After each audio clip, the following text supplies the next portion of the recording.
Hi, everyone. Today, this is Coffee and Careers with Katie Brumfield. And today we're talking to Alexis Zaborniak. Did I say it wrong?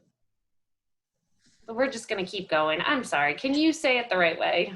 It's Zaborniak, but it's fine. We spent a solid minute on me rehearsing that, and I knew I was going to mess that up. Okay. Anyways, Alexis graduated from our school in 2018 with a concentration in animals, people, and environment from our CSU campus. Alexis, thanks for joining us today. Thanks for having me. I was really excited about this. Yeah, I'm excited to learn about your career path. First, would you mind just telling us your current job title, where you work, and kind of the typical day, or if you have like kind of the typical job responsibilities? Sure. So I work for a local health department in a small rural county in Ohio called Logan County. It's actually the peak of Ohio. That's what we're known for, as being the highest point. Nowhere close to how high Denver is. We're like, I don't know, like 1,000 feet. I don't know, not even. So that's kind of our claim to fame. Also, Louis Vito, the snowboarder, is from Bell Fountain, so that's the other claim to fame for us. Anyway, I am a registered sanitarian, so I do all environmental inspections at this health department. So there's two different tracks you can be as a registered sanitarian. Bigger health departments are usually specialists. So you have your septic inspectors and you have your food inspectors. And then when you get into a lot of rural counties, because we don't have as many people to service, and just the way that the organization works is that we're all generalists, and so we all do everything. So any given day, I can go out on a sewage inspection to look at a new septic install. I can go do a well water test, and then I can turn around and do a food inspection. So there really isn't I don't do the same thing every day. And we actually some things are seasonal. And so in the summer, I have a lot of RV inspections and resident camp inspections and pool inspections. And there's a lot of temporary food inspections for different events that are going on. If there's fairs or something, then we have those. And then in the winter, I have to get caught up on food inspections. So that's what I'm doing right now. Obviously, we're already far behind because of COVID and having to be pulled into that. But I'm trying to get through them. It's difficult sometimes. But I'm also our lab coordinator. So I analyze our water samples that we get from wells. We test for total coliform and E. coli. And then any other samples we take, we send out to another lab. So really each day is different, but it's a lot of inspections, some meetings. Actually in the process of transitioning into more of a part-time epi role. So I always thought, okay, you start in a small health department, you start as a food inspector, and then you move up or you move out. And I actually did my practicum at the Larimer County Department of Health and Environment. And I did an interview for a position as a food inspector. And I always felt like that was the feeling, like you start as a food inspector and then you work to something else in environmental, because no one really wants to be a food inspector.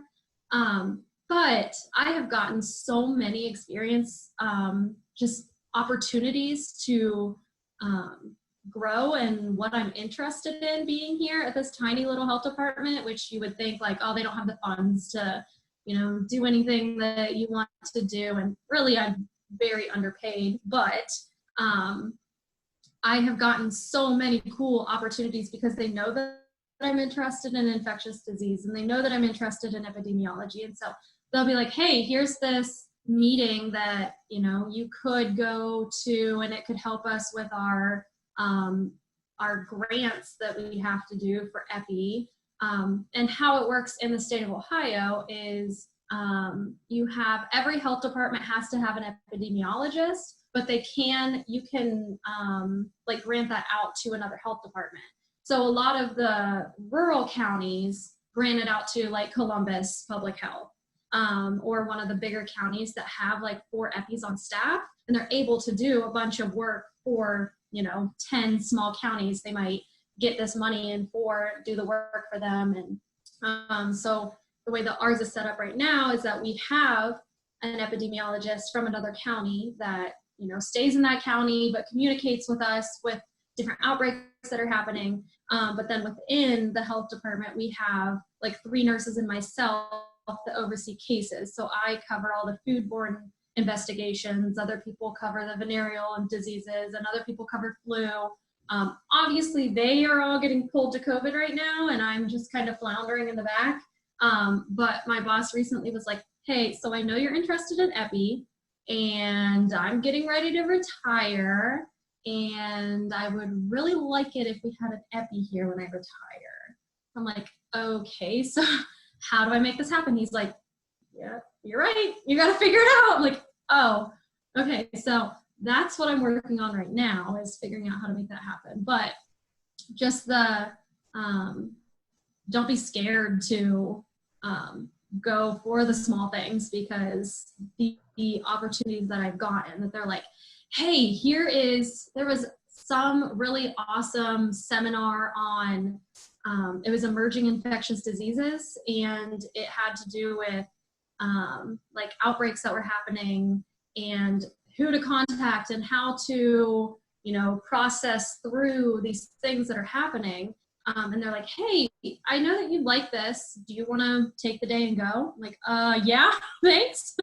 But it's also a really cool place to network. And so, yeah. Alexis, how long have you worked there? So the weekend that I was graduating, I was actually home for a wedding.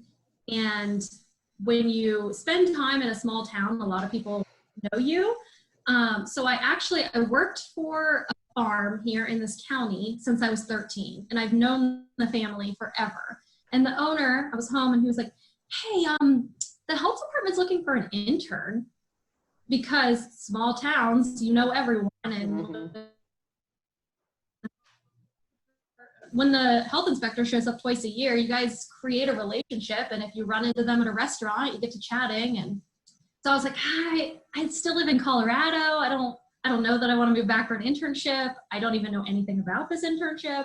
So I talked to the guy, and he was like, hey, and here's your office, and here's where this is going to happen. And I was like, do I already have this job? I don't know what's happening. Through that process, found out it was going to be a part-time job, and I was like, I still don't know that I want to move back for a part-time job, but you know, nothing else is coming up right now, and this is basically where I'm from, so, you know, go somewhere comfortable for now. I did the whole go somewhere where I don't know anyone, so I'm now going to go back to where I know everyone. And it's so moved back June of 2018, was there for 3 months, and they were like, hey, we actually have enough money to make you full-time and a sanitarian in training. I was an environmental technician making $11 an hour part-time. So anything full-time was great. And then there was a really nice money boost with that. So I was like, I will be a sanitarian in training, except when I went to grad school, I said, the only job I will not take is to be a health inspector. And here I am, 2.5 years later.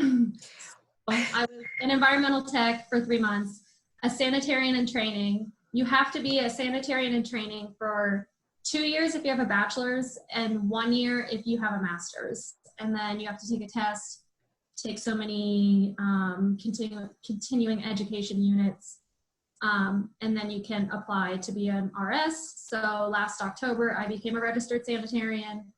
it's been about a year and 2 months as a registered sanitarian. And then 2 months ago, one of my coworkers left, and she was the lab supervisor, and they're like, hey, I know this is basically what you're already doing, because I was already a lab analyst under her, already doing all the paperwork, doing most of the job already.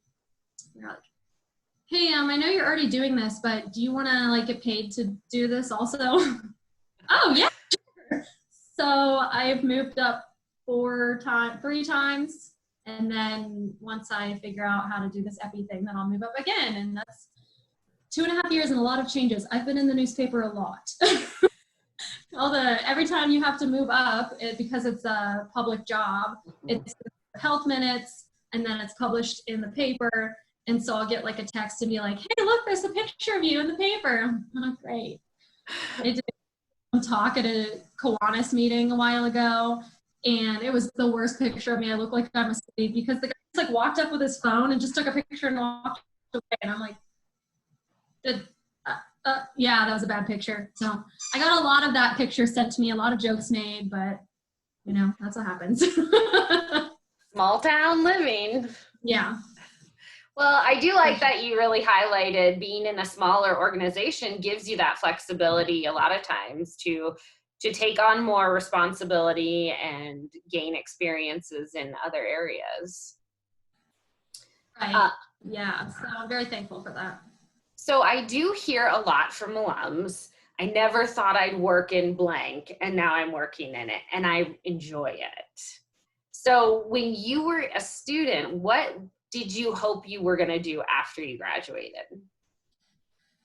Honestly, I had this whole plan from undergrad that I was going to be a veterinarian. And then I decided, like my senior year, I don't want to put myself through another 4 years of this, you know, I knew that vet school was hard. So I was like, you know what, I really like microbiology. I really like my public health class that I'm in. Went to do public health. Still had the intention of getting my MPH and then going to vet school.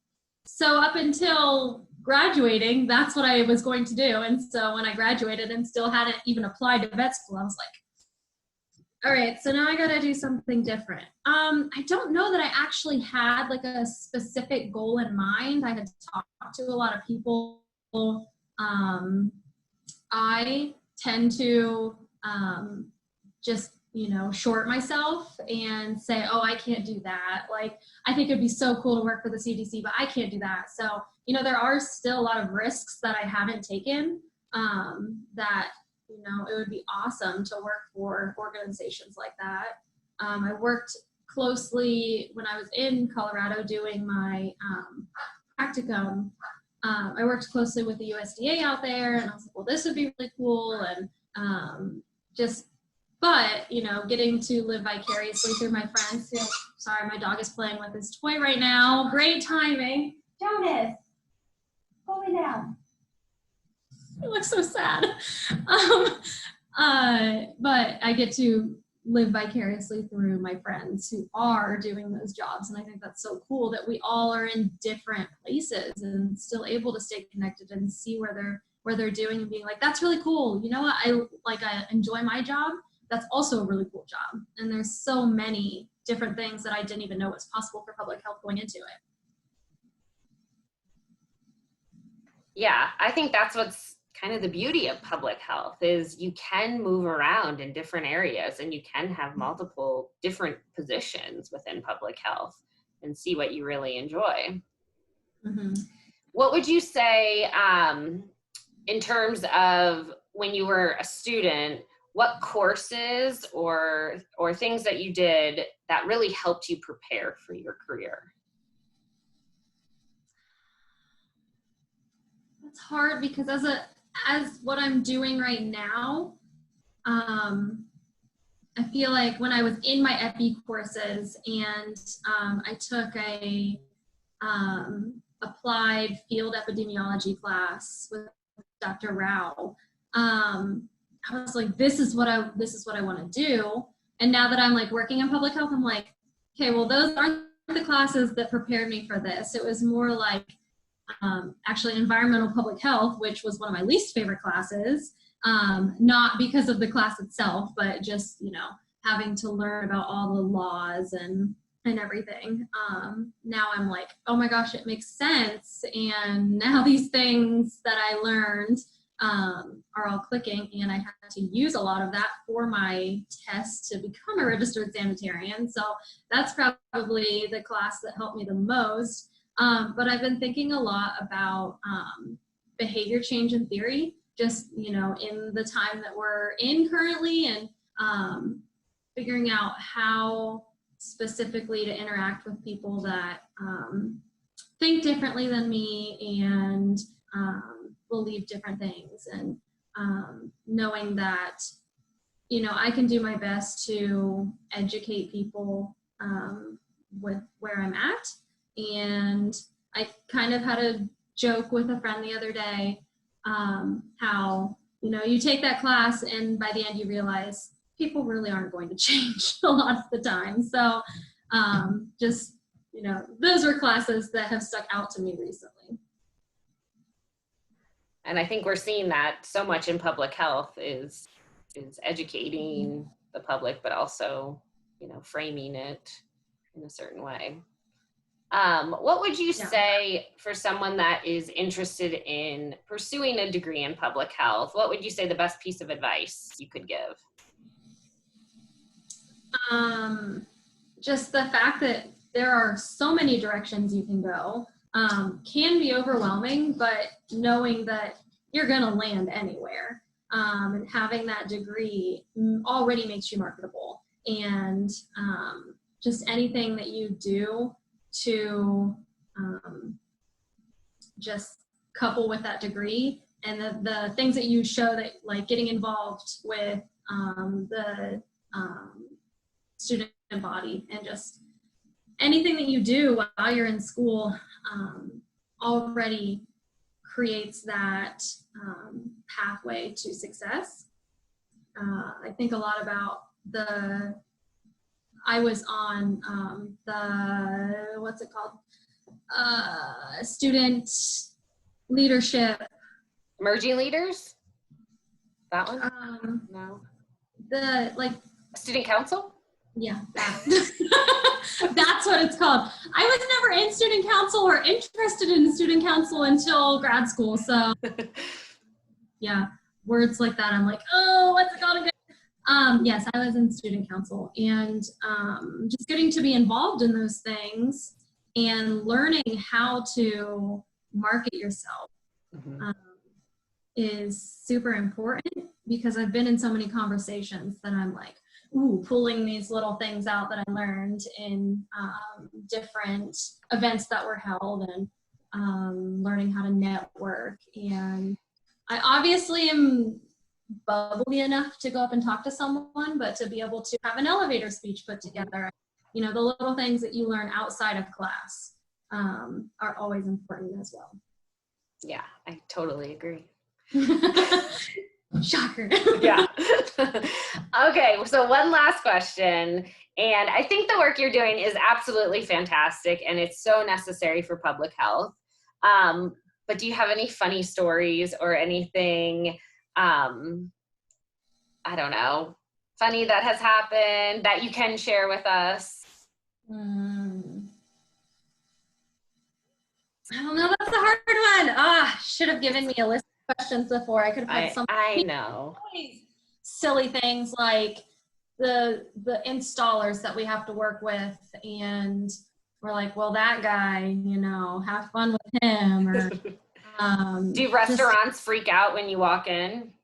Well, I went into one today and I was like, hey, are you ready for me? And she was like, no, I have this and this and this. And I was like, okay, calm down. I mean, I can come back if you want, but I would like to be here. She's like, you're already here. And then she's like laughing by the end. Yeah. This isn't that bad. I don't hate. I did recently almost have to shut down a restaurant for cockroaches. So like working through that.